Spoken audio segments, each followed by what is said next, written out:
Welcome back to the Georgia Show. I'm Bill Quinn. Todd Wood is still traveling today, but we do have perhaps a video or so that he was able to capture in the last few days. And should we have time, we're going to show that so folks can enjoy it. But we're going to talk about a number of different things today. We're going to start this time with Georgia and some things that happened this week, and also some trends that we see going on that we think are worth noting and worth discussing to try to put some semblance of thought behind some of the things that we're observing. We'll also then move on. We'll look at some of the things that Trump has accomplished and is pushing for. We're going to talk about some of the stuff that still stands in his way and that is being disclosed about things that have stood in his way over these past now potentially 8 years, going all the way back to before he ran for office. So we'll have plenty to talk about, and we hope that you will stay with us through all of that. If you haven't yet signed up for our no ad subscriptions, we would ask you to consider doing that. You'll be able to find these on the front of the Georgia Record, georgiarecord.com, and there to the right, you can sign up for our no ad subscriptions. That will allow you to look at any of the CDM properties all the way across the country without ads, so you can get straight to the news and don't have to look through the ads along your way. It's $9 per month or $100 per year, and really goes toward helping us make sure that we can have the right people in the right places at the right times to bring you the very best news that we can. And so we appreciate that. Again, if you have the means, we ask you to consider that. If you haven't yet done so, please think about it. All right. All right. And before we get going, let's go ahead and hear from one of our sponsors, David Cross. This is a special report. Knowing how to invest your money is harder than ever before. Dealing with stock market volatility, record debt, and terrorist attacks requires new thinking.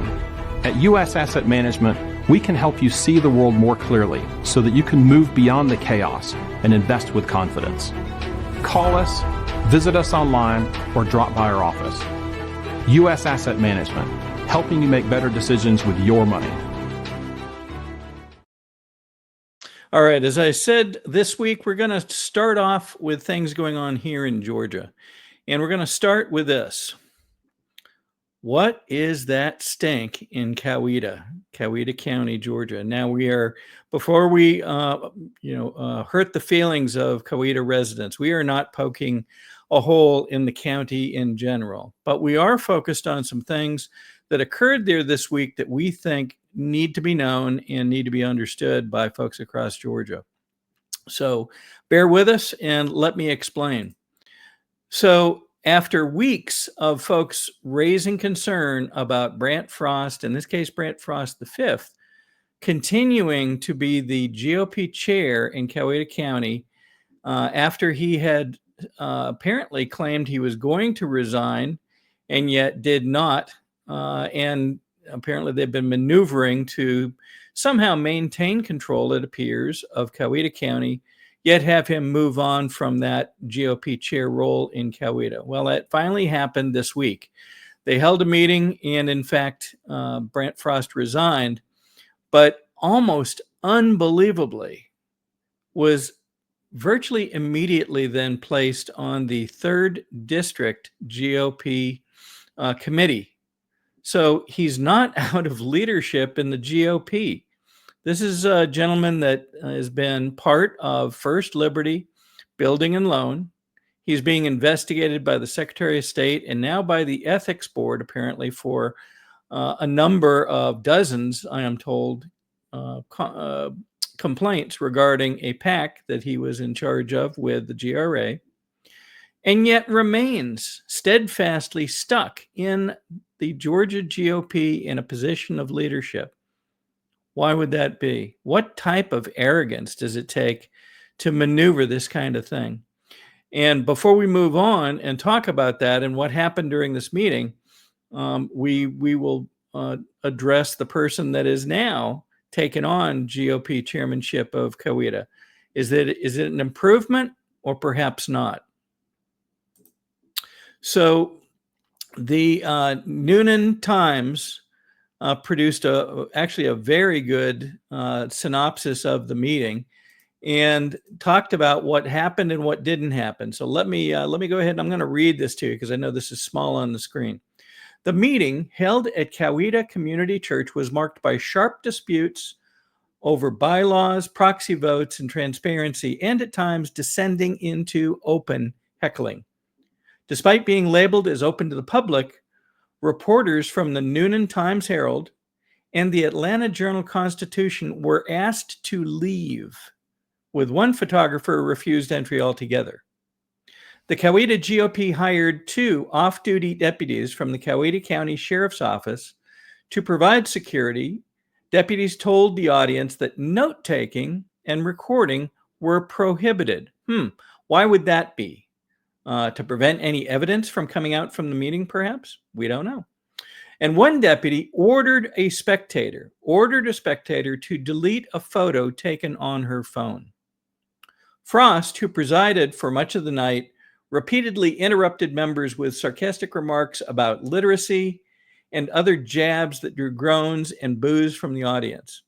At one point, he told a voting member, "Are you going to keep talking or pretend to be a victim? And it makes you look less than intelligent." Now, Georgians know what leadership is, and they know what it's not.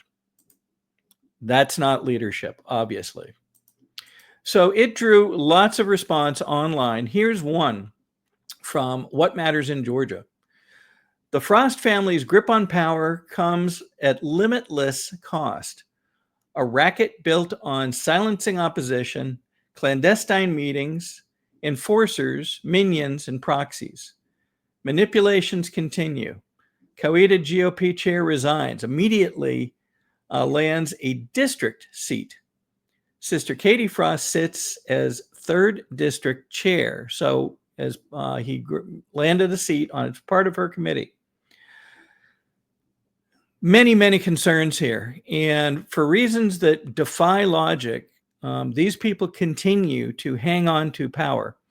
You'll recall that in past weeks, we have raised the alarm about Katie Frost continuing to be the chairman of the 3rd District GOP in Georgia. And both she and her mother, Krista Frost, still occupy roles on the state committee of the GOP in Georgia. And so through all of this, they've issued no explanation about how, given what's come out about First Liberty Building and Loan and the $140 million Ponzi scheme as described and charged by the SEC, why they continue to believe that they are justified in maintaining those leadership positions in really all of these or any of these GOP groups. Astoundingly, Josh McCoon apparently still allows Katie Frost, who was an active member of the First Liberty Building and Loan, according to her own description of her roles. He still allows her to occupy a position of chairman of a financial oversight committee for the entire Georgia GOP. How could that be? Well, we don't know, but this from AJC Politics. From Ponzi fallout to party power, Frost dynasty clings to the Coweta GOP. They're speaking in part because the person that was elected to now be the chairman of the Coweta GOP seems to be nothing more than a Frost family supporter and minion, and perhaps a McCoon supporter at the same time. McCoon's own comments regarding this have been basically silent regarding any of this since he announced about a month ago that he had accepted Brant Frost V's resignation from the from the state committee, and that he would be removing himself from the Coweta GOP, but nothing about the other members of the family that continue to maintain these positions. Here is AJC's own read on what happened. Brant Frost 5 faces dozens of state ethics complaints accusing a political action committee he led of illegally influencing Georgia elections. His father, Brant Frost IV, has publicly apologized for orchestrating what authorities say was a $140 million Ponzi scheme. Yet on Thursday evening, Frost V presided over a tense Coweta County GOP meeting without a word about the collapse of the family business, First Liberty Building and Loan, or the hundreds of investors regulators say were built out of their life savings. And you can read the remainder for yourself. As we continue to learn more about First Liberty Building and Loan, one of the things that we will not leave alone is the fact that in previous articles, both from the AJC and others, it's been identified that the targets for the Frost family to approach and hopefully get money to invest in First Liberty were largely those of the folks associated with the Georgia GOP or other GOP members, or folks of faith. And in fact, the Frost family claimed that they were of devout faith. Often there's a video in a number of cases of Brant the Fifth quoting what he said was scripture that I'm not sure we recognize as scripture, and claiming to be devout people of faith. Yet how could people of faith target others of legitimate faith, we believe, and get them to invest in a scheme which looks like it may have cost these people potentially all their life savings in some or all some cases, pardon me, not all cases. And now we learn that this process may have been creating issues across now 38 states. So where will this end? Well, we don't know. The receiver continues to work to regather as much money as possible for the victims. And we hope and pray that as much as possible will be recovered, and that in some form, these people will be able to recoup their money so that their lives are not unduly impacted, potentially for the rest of their lives. So with that, let's move on to other things that happened this week. You'll recall that the Fulton County Commission has been blocking the nominations and appointments of both Jason Frazier and Julie Adams, both of whom were nominated appropriately by the Fulton County GOP and by their chairman, Stephanie Andres. The county commission, for reasons of their own, has been steadfastly taking steps at every turn to try to prevent these people from landing on the actual Board of Elections of Fulton County. I could explain what happened this Wednesday, but I actually want to flip this over to Christina Bobb. We've had her on the program in past instances, and she actually gives a very good synopsis of what happened this week. And let's start there. We'll hear what she had to say. It's required that Fulton County have 2 Republicans, 2 Democrats, and I believe an independent on their election board. The Board of Commissioners, which is above the election board, is refusing to seat the 2 Republicans on the board, and they're not allowed to participate. They're not officially on the board yet.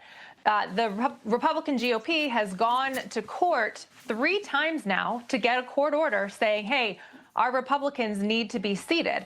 And 3 times now, the court has said, yeah, they do. And they have issued orders to the county commissioners saying, you need to seat the Republicans on the board. They're lawfully appointed. There's no legal reason that they can't be on the board. They meet all the requirements and they went through the proper process. So put them on the board. And the commissioners are just saying, no, we're just not going to do it. So finally on Wednesday, they went back of this week, just a couple days ago, they went back and got an order from the judge getting a contempt order, holding the county commissioners in contempt, $10,000 fine per day that they do not seat these Republicans. $10,000 fine per day. Now, this is not to the individuals on the county commission. This would be paid by the commission itself, which means essentially it's county money. And notably, the judge ordered that it be paid to the court, which would then be remitted to the Secretary of State, I believe, or the treasurer of the state, so that it wouldn't be the county paying the county and have no repercussions at all. Very interestingly, they continue to basically state they're simply not going to do it. During the testimony, the attorney for the plaintiff, now in this case, the plaintiff is the GOP of Fulton County, argued that the court had previously ordered the county commission to, in fact, appoint these two individuals. It was simply an order. And they noted in those arguments that the word shall, in this case, means must. The county commission shall appoint those duly nominated by the GOP in Fulton County. In addition, several of the county commissioners, 3 I believe, had gone on social media in various ways and essentially said that no matter what, they would not comply with the court's order.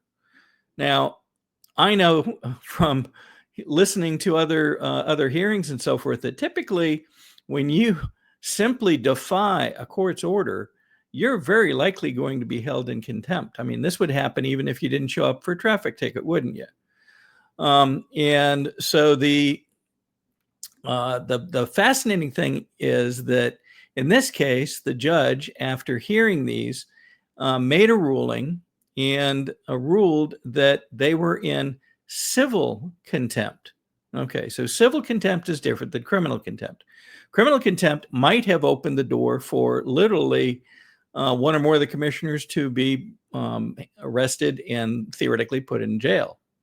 That didn't happen. What the judge ordered was that they were guilty of civil contempt and ordered this $10,000 per day penalty. It was very, very interesting.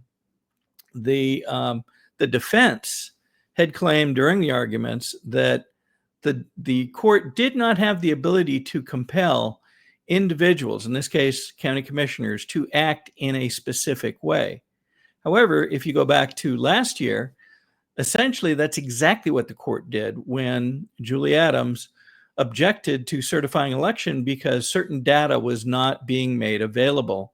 And the county commission took it to court, and Ms. Adams was essentially ordered, compelled to certify the election. So in that case, they were happy, and the court was apparently happy to order that action by an individual. But in this case, the defense is claiming they cannot do that. Following the judge's ruling, the county commission then elected to proceed to an appeal. And in their appeal pleading, they are essentially asking that the $10,000 per day fine be stayed for the time being until they get through the appeal process. How long could that take? Probably months. So what happens in the meantime? Fulton has 2 nominees lawfully nominated that are not being seated still based on the actions or lack of action of the Fulton County Commission. Why is this? What is the problem? Well, perhaps there's things that they don't wish to have seen, to have found, to have learned. We don't know exactly, but Jason Frazier has appeared with us earlier in the week and described the proceedings in the court, and since then has posted a couple X posts that detail some data that might be in part able to explain what some of these reasons why the Fulton County Commission doesn't want people like Jason and Julie on this election board. Here's one. In this one, Jason Frazier is identifying that after researching folks that show up as having moved from Georgia, he identified 30,000 whose names and addresses, names, were registered in both Georgia and Florida. 30,000. That's not legal. It's not legal in Georgia, and I believe it's not legal in Florida either. So were these 30,000 part of the ones who voted in this last election? And why would they be able to vote in multiple states? He also posted this, and this indicates that in many many cases, you can find duplicates across the voting registrations. And he talks about he found nearly 10,000 people who were registered more than once in Fulton County. And if you wish to zoom in, you can see that many of these names are very similar. Some are absolute duplicates. Some have one character change. So a first name might be Rufus or Bufus or something else. Yet the date of the birth date, the birth year is identical. The last name may be identical. Or there may be some other minor change so that you could make the argument, well, this must be a different person, when in fact it's very clearly the same person, and in many cases at the same address and so forth. What else might there be? Well, he also posted this. I wonder why the Dem Fulton commissioners would risk $10,000 a day of your tax dollars, because that's where essentially these dollars would come from, to keep me off the Board of Elections. Is it because I know how to find things such as this virtual mailbox that as of 8/12/25 this month had 141 people registered to vote there at this location, this virtual mailbox? Is this part of the problem?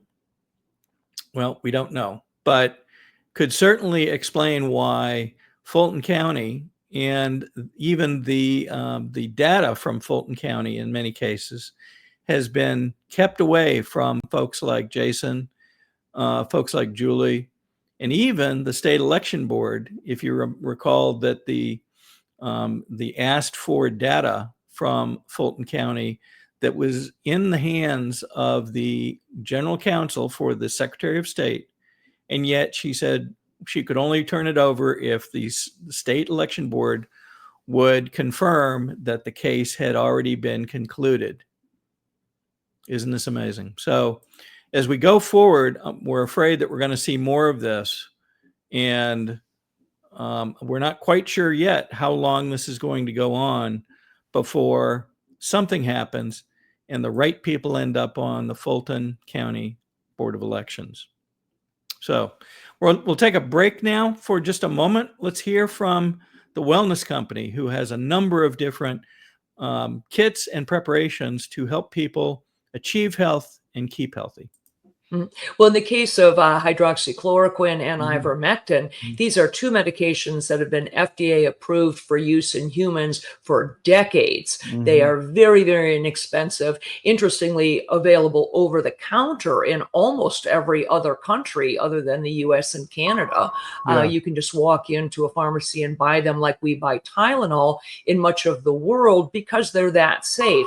And we've known for decades that ivermectin has very strong antiviral properties.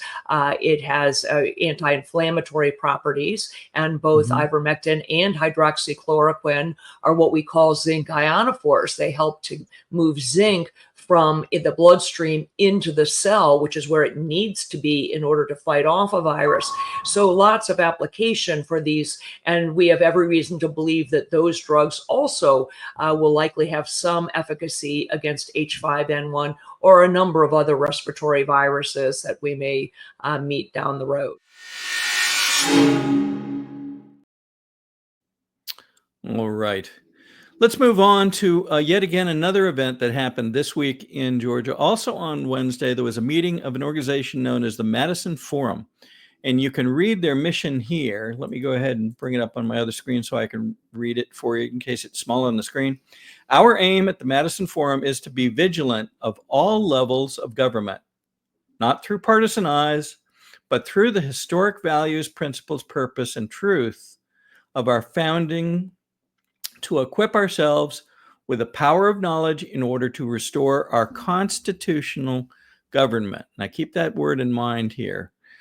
And essentially what the event was about was to talk about the notion that Islam is the threat to America. That was the title of the presentation. The presentation was done by Holly Kessler, and it was held at the Marietta Fish Market. There were probably, we didn't take an exact count, but there were probably 60, 65 people in the room. So a number of folks that are members of the Madison Forum. and a few outsiders. So I'm not a member. A few other people in the room were not members, but we did attend so that we could hear what the proceedings were. Now, the presentation focused on certain facts about folks who may be part of the Islam belief system, and in some cases may be acting badly, may be acting inappropriately and not in keeping with our patriotic beliefs here in America. Some of the things that Ms. Kessler cited were the group in Texas, which is espousing Sharia law within their own, I guess it's a compound within one of the particular towns within Texas. And she took time to go through many of the folks around the world who seem to be attached to Islam, yet they are part of other extremist movements, maybe attached to Hezbollah or Al-Qaeda or others. Now, the observation that many offered as I discussed this with people in the room was that there are bad people in virtually every group, any group really, that you could cite. And so is it logical to focus on an entire religious belief system and claim that they are the threat to America, given everything we're seeing? And we're going to show some things in the next few minutes that will also talk about threats to America that are not necessarily part of Islam. But we did note that the feedback from many, both before and after the presentation by Ms. Kessler, was that you have to look at groups not as the overall group, but you have to look at the actions of the people. And we believe that's true. We find that true in politics. We find it true in groups. We find it true in beliefs. And we just got through a few minutes ago talking about folks who used their supposed Christian beliefs to attract investors. And then, according to what the AJC describes as bilked those investors from up to their life savings. And those investors largely came from a Christian belief system. How could that be? And if that's true for that particular family using a background in Christianity to do these things, then how could you throw an entire other belief system under the rug for some of its members doing not the right things, not following the belief system of patriots here in America? We did note that during the proceedings, the leader of the organization seemed to want to keep a very stern hand on the room. Before beginning, he had told tables that were in the middle of either talking or perhaps ordering their dinner or ordering whatever to be silent so that the proceedings could begin, which seemed a little difficult in the midst of essentially a dining room in a restaurant. At the same time or subsequent, there were signs which began to be handed out so that apparently folks could show the signs later. And in this case, one of the gentlemen who was handed a sign to bring over to one of the tables was then subsequently removed from the room, essentially for doing nothing. I don't believe he said anything up until saying that he was being removed, but he was carrying a sign over to a table. Is that reason to remove him from the room? And isn't that a little unusual for an organization that claims that it is in existence to espouse, promote, and maintain constitutional government, constitutional beliefs? I wonder how this plays when it comes to First Amendment rights. So the other thing to keep in mind is when we're talking about people trying to undermine laws within the U.S., this was an interesting finding from the U.S. Supreme Court. Goes all the way back to 1803 and is the case of Marbury versus Madison, where laws that are repugnant to the Constitution, in other words, things that are not in line with the Constitution, are considered void. Now, does that mean that we don't have to worry if some group or some people are trying to insert new laws which are not consistent with our Constitution, with our beliefs and such?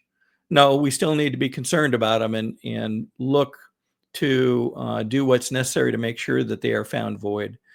But there is existing case law that suggests that laws which are not consistent with the Constitution are deemed void. And that is echoed, I believe, both in the U.S. Constitution and in the Georgia Constitution. So it is remarkable that folks could attend this and see some folks silenced from being able to even show a sign, even carry a sign to a table. And yet they were then removed from the room, apparently, for doing so. So we hope that and trust that folks will have a more realistic view of these things. People can be judged based on their behavior, based on their actions, but it's difficult and really probably not possible to judge an entire organization, judge an entire group by the actions of potentially few of its members. And we find that that's echoed by those in the room when a couple of veterans stood up and talked about judging people in their actions rather than any particular religious group. They seem to get the most applause, the most support from the room this past week. So we support that and believe that that is a reasonable position to take. All right. Moving on to more Georgia news. Governor Kemp apparently is finding himself in a defensive position following his support for Derek Dooley, the gentleman who he has promoted and is endorsing for Senate run against Jon Ossoff. And in his in one of his discussions, there was a phone call apparently, and it was leaked. And he admits that the voting record of Mike Collins is a potential liability. A liability to who? A liability to his candidate? Well, let's listen. The Democratic incumbent who has and will have unlimited resources in a midterm election. Another congressman from a heavy Republican district with a congressional voting record isn't going to work. I know and respect both Congressman Carter and Collins. This is not an attack on them. It's just the way that I feel. Ossoff, as you all know, will have hundreds of millions of dollars to define anybody's voting record in the worst possible light. Okay, so let's pull this apart for just a moment. He says, Ossoff, as you all know, will have hundreds of millions of dollars. Well, how does he know that? Will it happen? It may happen. And it may happen because of smurfing. Smurfing is an illegal mechanism of creating many thousands, perhaps hundreds of thousands of contributions from anonymous donors that probably don't even know their names being used. And we reported this many times in the past. We've shown the work. We had Chris Gleason on a couple of weeks ago, and he had identified that perhaps already 30 million of the 40 million raised by Ossoff might be from various forms of smurfing, which is meant to hide who is providing the money. So how is it that we're looking the other way? If I were Governor Kemp, I'd be challenging that. But perhaps the issue there is because last year, we found 12,000 donations to his own camp that were then removed somehow from the records, and we've never received an answer as to what they were or why they went away. And were those smurfing? And if so, where did they come from? So this is very, very interesting. In addition, the AJC the following day showed this. Kemp defends why he endorsed Derek Dooley over more experienced candidates. So Kemp just got through talking about it's going to be a money fight, but he also said the voting record could be a liability. Why would the voting record be a liability when Derek Dooley has no record? He's not registered in the last 3 elections to vote, from what we were told. He's never come out previously and supported Trump. He's never come out and given $1 to Trump that we can find. And yet somehow Kemp believes that he's the best candidate, even over Mike Collins, who has been in the news supporting the Laken Riley bill and other things. Why is this his candidate? And was this going to come apart in a just terrible maneuver? We don't know, but it's going to be difficult, and it's difficult for people to understand how a guy that really has no background in politics, no track record standing up for anything to do with politics or a particular stance or platform, would be able to beat John Ossoff when he's claiming that somehow Mike Collins would be a liability. Will he be? Well, we don't know. So Kemp took Dooley to the Georgia kickoff game yesterday and did a photo op apparently, but is that going to help? We don't know. And, we think that this kind of stuff will likely not be what's necessary for this or really any campaign. So with that, let's go ahead and take one more break. We're going to hear from Mike Lindell on some of the specials that he's got going on. I'm excited to announce that we're having a huge sale on overstock and brand new products. For example, My Pillow Percale bed sheets, every color, every style, every size, only $29.88. Our Percale bed sheets are breathable, cool and crisp, and they're perfect for spring and summer. And check out Rev 7, the next generation of energy drinks. It tastes great, and it gives you energy all day with no jitters and no crashes. Best of all, it's actually good for you. And for a limited time, try our 3-pack absolutely free. So go to mypillow.com or call the number on your screen. Use your promo code to save 20% on our Rev 7 12-packs, or try our introductory 3-pack absolutely free.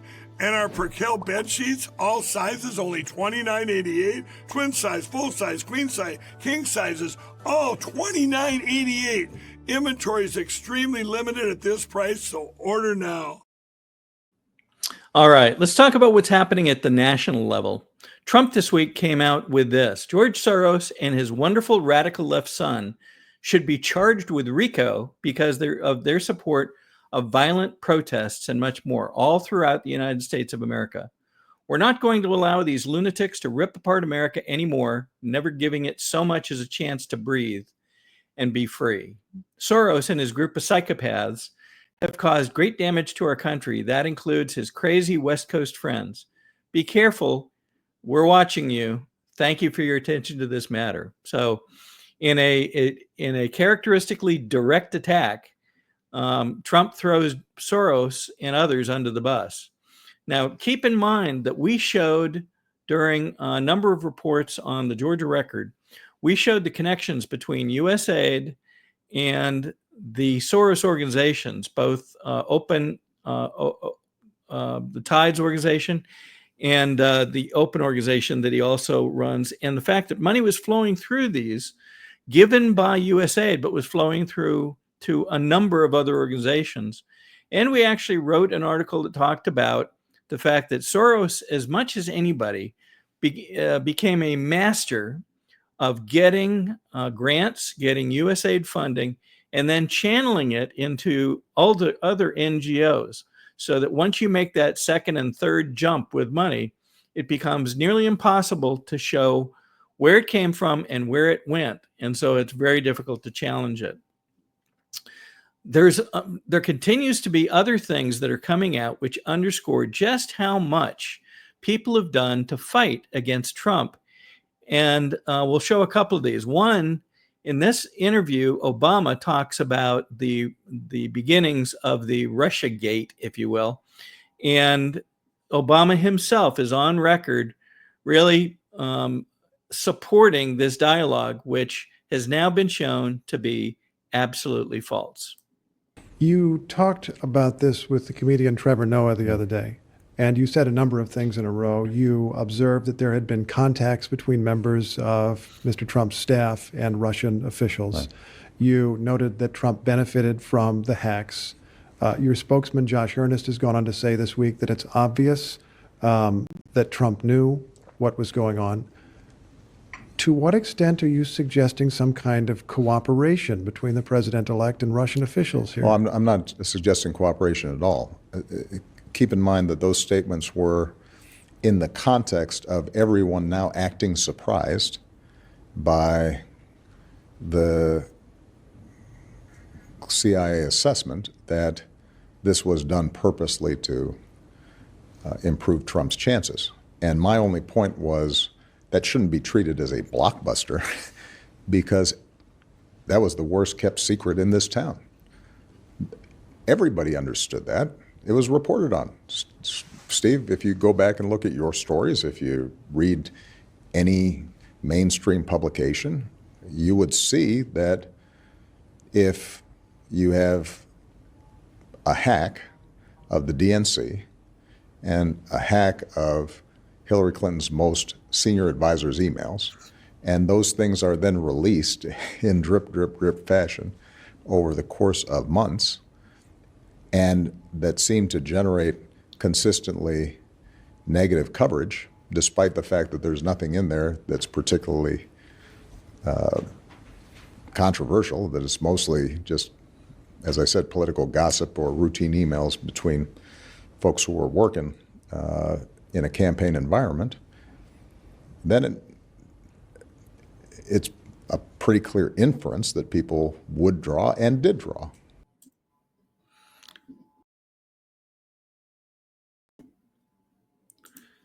So there's Obama on the record basically positioning that this was the worst kept secret in Washington, that Russia had somehow hacked the DNC and was bringing this out in order to help Trump.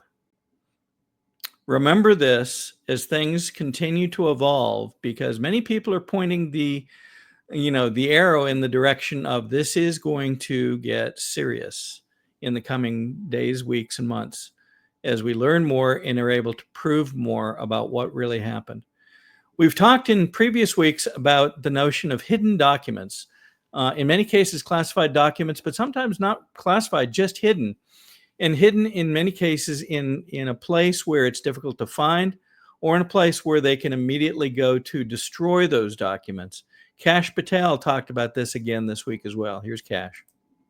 Sean, I was blown away, but sadly, it's come to be expected in this town when corrupt bureaucrats weaponize and destroy law enforcement like predecessors of mine did at the FBI. And thankfully, Donald Trump's mandate and election victory was for transparency and accountability. Sean, just think about this for a second. Not only did we expose the Russiagate hoax with the greats like Devin and Trey and Johnny Ratcliffe when we were back there in the House Intel Committee excavating and exposing the FISA abuses, the corruption of political parties, and the lies to a federal court just to illegally surveil a presidential candidate. I come in then years later, nearly a decade as a director of the FBI, thinking we uncovered most of it.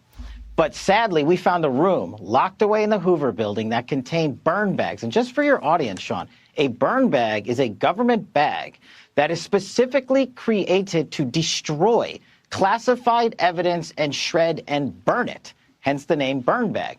We didn't find one, we found 7. That wasn't the only thing we found in there. We found hard drives from our predecessors and prior FBI leadership, and folks like Page, Strzok, Comey, McCabe, Comey, the list goes on from Russiagate. The names were strewn all over these materials. Now, as our great attorney general just told you, we can't deny or confirm what we're looking at, but what we can discuss is what we've publicly disclosed. And these documents have been publicly disclosed because the greatest way to educate and bring along the American public for transparency, initiative, and accountability under President Trump is to give them the documents. And step 1 is by cleaning house inside the walls of Hoover. So isn't that interesting? In the FBI building itself, Kash and others are finding these burn bags. Now, Anna Paulina Luna talked about finding burn bags in an interview with Joe Rogan about a week and a half ago. Tulsi Gabbard has talked about finding these burn bags in various locations.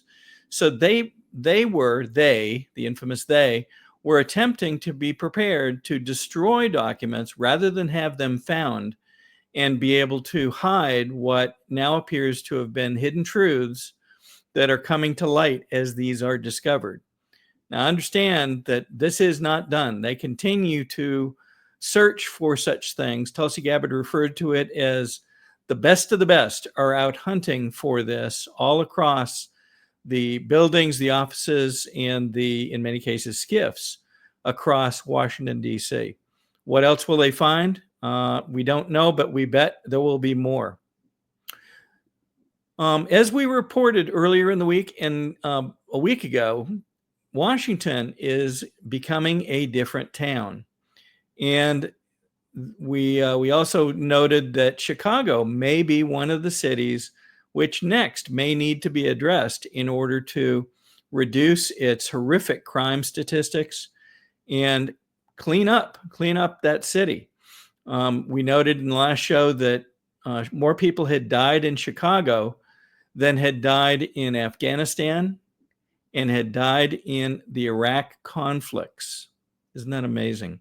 So literally, wartime conflicts did not kill as many people as were killed in gunfire and gang shootings and other things in Chicago itself. That means that there's lots of work to be done, and Governor Pritzker has already been pushing back on that. More importantly, the White House came out with positioning that it's up to people to determine what they wish their city to be. And we kind of foreshadowed this. We expected that this might be the tack that would be taken. And think about if you're living in one of these cities and you know that your city, perhaps your neighborhood is not safe. You don't want that for your family, for your kids, for yourself. And so the White House is now defining that decline in safety, in health, in the environment is in fact a choice. And people, the residents, the people of those cities should get to make that choice. Effort has vindicated what President Trump and law and order advocates have been saying for years. And this is our message to Americans in Democrat-run cities nationwide. Decline is a choice. You don't have to live in constant fear of being robbed, raped, or murdered. Your leaders are lying to you, and they have been failing you for decades.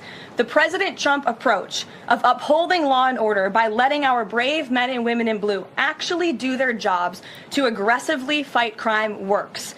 In just a few weeks, President Trump has done more for D.C. residents than Democrats did in 50 years.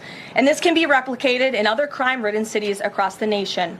As President Trump has said, all of these elected officials in charge have to do is pick up the phone and ask for the president and the federal government's help. President Trump doesn't care if they are a Republican or a Democrat leader. He wants Americans to be safe and for every law-abiding American citizen across the country to be able to thrive in their city and in their community. Seems like a very reasonable position, doesn't it, when she says it that way?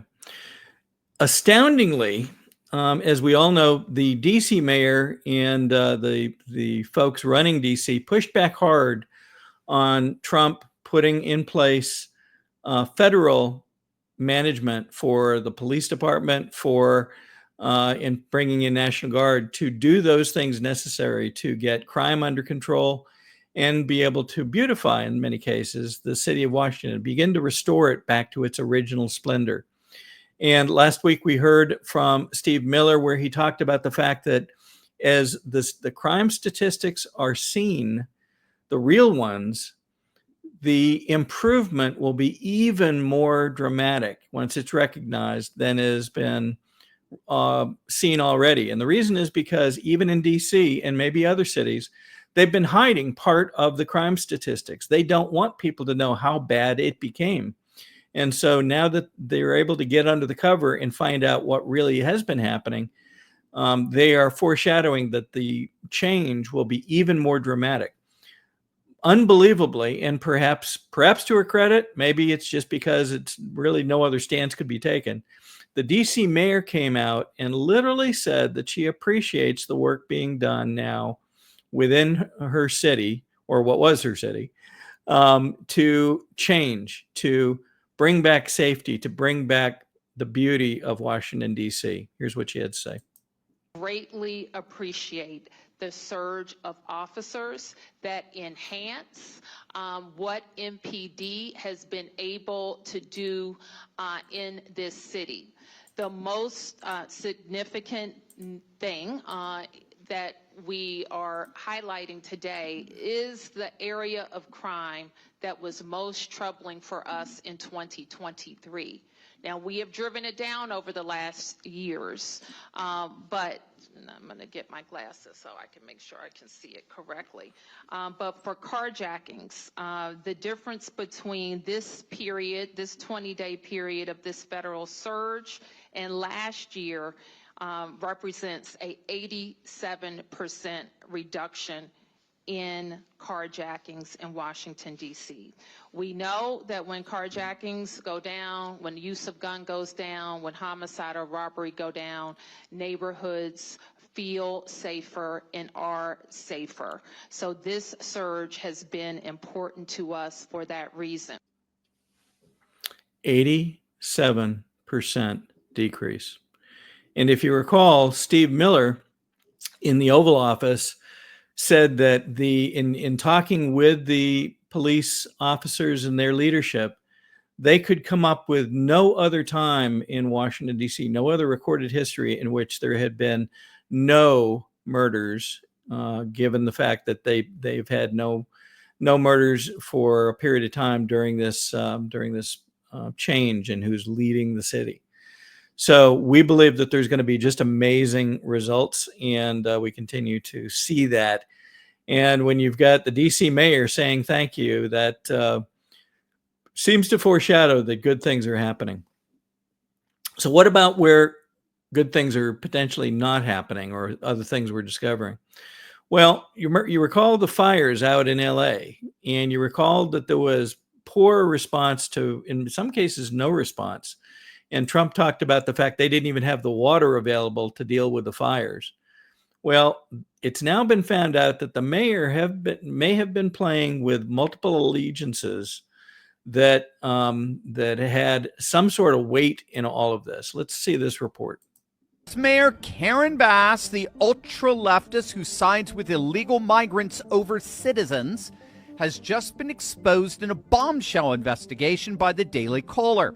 According to their investigation, Mayor Bass took campaign donations totaling over $1 million from two Chinese Communist Party-linked bankers, both connected to what's called the United Front Work Department, China's primary intelligence and influence operation. But here's the kicker. Immediately after taking their money, Bass appointed them to her mayoral transition advisory team, the very group tasked with guiding policy and staffing decisions for her entire administration. Isn't that amazing? Now recall that Brian Kemp here in Georgia has been promoting our state for relocation of Chinese companies. Is there any parallel here? Well, we don't know. But this notion of China interfering in certain things or even being able to touch certain things here in the U.S. is concerning. Here's another one. Pete Hegseth came out and talked about the fact that Microsoft itself had been allowing Chinese nationals to maintain and touch servers being in use by the government. Let's hear his report. The Department of Defense was made aware of an Obama-Biden era legacy program called Digital Escorts. For nearly a decade, Microsoft has used Chinese coders, remotely supervised by U.S. contractors, to support sensitive DoD cloud systems. The program was designed to comply with contracting rules, but it exposed the department to unacceptable risk. I mean, if you're thinking America first and common sense, this doesn't pass either of those tests. So I initiated an immediate review of this vulnerability, and I want to report our initial findings. So the use of Chinese nationals to service Department of Defense cloud environments, it's over. We've issued a formal letter of concern to Microsoft documenting this breach of trust, and we're requiring a third-party audit of Microsoft's digital escort program, including the code and the submissions by Chinese nationals. This audit will be free of charge for U.S. taxpayers. I'm also tasking the Department of Defense experts with a separate investigation of the digital escort program and the Chinese micro. Okay, so let's think for just a minute. Where have we heard this Microsoft cloud-based server environment in use here in Georgia and with regard to elections? Do you recall that one county contracted with a company known as Connec, even though Connec and its CEO were under investigation elsewhere in the country for having apparently let certain Chinese nationals transfer data to servers that they were working on, which were resident in mainland China. Now, recall that when data resides in mainland China on their servers, it is deemed by the Chinese government to be owned by the Chinese. So one county contracted with Connec during this period, and even though they got lots of pushback, really from all over the country, they still went ahead and claimed that, well, we're going to be using it on our Azure servers, so it'll be safe. Well, Azure servers are exactly what Pete Hegseth seems to be referring to. They are online servers used rather than in a location on site. They're used in the cloud. What county did this? DeKalb County. And they did it under the watch of their Board of Elections and with a GOP chair trying to push back, but unsuccessfully. And the GOP at that time was led by Marcy McCarthy. So what implications does this now have for DeKalb and potentially for others within Georgia? We don't know. We will pay attention to this as we go forward because, as many know, once you're involved in a particular online cloud server farm, there might be ways to transfer data or move data from server to server. We don't know, and we don't want to summarize this yet, but we can't miss that this same concern seems to have existed here in the state of Georgia. Okay, let's move on to a couple other things. Liz Harrington posted this week. In Pennsylvania, during their recent elections, they had 121,240 more ballots than voters. How could that be? Well, remember we talked earlier about the fact that registrations could be duplicated. There might be more registrations than people. Is that how this happened? We need to understand that there are many mechanisms to this game surrounding our elections. And it's important that we listen to those who I think know more than we do.